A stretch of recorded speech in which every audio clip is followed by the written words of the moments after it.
everyone, so this is just going to be a quick tutorial for our bridge pose without any blocks, without any props. You can just do this with just your own body, what you have with you at all times.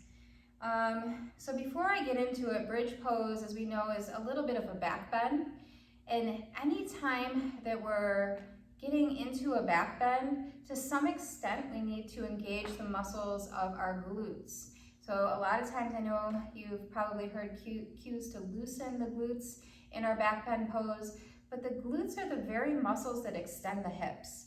So what happens in our back bends is we're extending the hips. So we do need to have some toning and some engagement in our glutes, our gluteus maximus muscle specifically, to get into a safe back bend. So that's going to be key factor number one. The glutes also are a bit of an external rotator of the hip, so if we're not careful when we're engaging the glutes, if we don't counteract that somehow, we're going to crunch into the low back just a little bit. So hopefully these cues that I give you will help you find a comfortable bridge pose going forward. So let's go ahead and start on our backs with a bend in the knees. So from here, we're going to bring the heels in pretty close to the glutes here, and if you reach your fingertips down, maybe the tip of your middle finger touches your heel. Now that's just a frame of reference. You might have them a little bit further or a little bit closer in, just depending on what you need here. See if you can keep the knees in line with the hips. So we don't want the feet out any wider. Heels are approximately in line with our sit bones. So if you want to kind of just feel back there and get that frame of reference. Now, to counteract the engagement of the glutes, to kind of balance that out, what we need to do is find engagement in our gluteus medius muscle and our TFL, so kind of like our front pocket muscle, and then the muscle that we use to stabilize in standing balance poses. So to do that from this grounded position, let's just bring our arms down alongside us.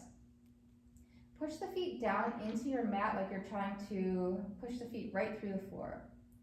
And now imagine that your feet are glued onto the mat and you're trying to pull them apart. And then release. Let's do that a few more times. So now push the feet down and apart. What you're feeling here is your gluteus medius waking up, your TFL waking up. So you might even place your hands on those areas. Go ahead, release. And then push the feet down. Notice what you're feeling engaging. On the front side there, you're feeling that tensor fascia lata, and on the outer part of the hip, you're feeling the gluteus medius as you drag the feet apart. And then release. How about just one more time so that really sinks in here. Push the feet down. Imagine separating the feet. Now, begin to engage your gluteus maximus muscles. So your big muscles on the butt there. See if you can engage those without clenching. Push the feet down and apart, begin to lift up. Keep pushing the feet down and apart, keep engaging without clenching the glutes, and just lift up as high as you can. So these glute muscles are what is helping to extend the hip muscles here.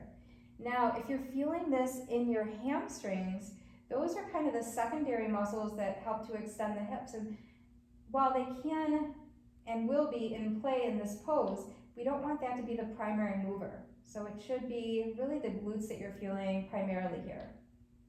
Keep pushing the feet down and apart if you can, although it's a little bit harder once we're lifted. One more breath. And then just carefully lower down. Good. And let's go ahead and come up to seated if you're ready. If not, keep practicing that, kind of just really get into the fine tuning of the poses so that when we move into our yoga practices, we can do this safely, effectively, while strengthening and opening the body and finding a sense of balance. So thank you again so much for watching. Namaste.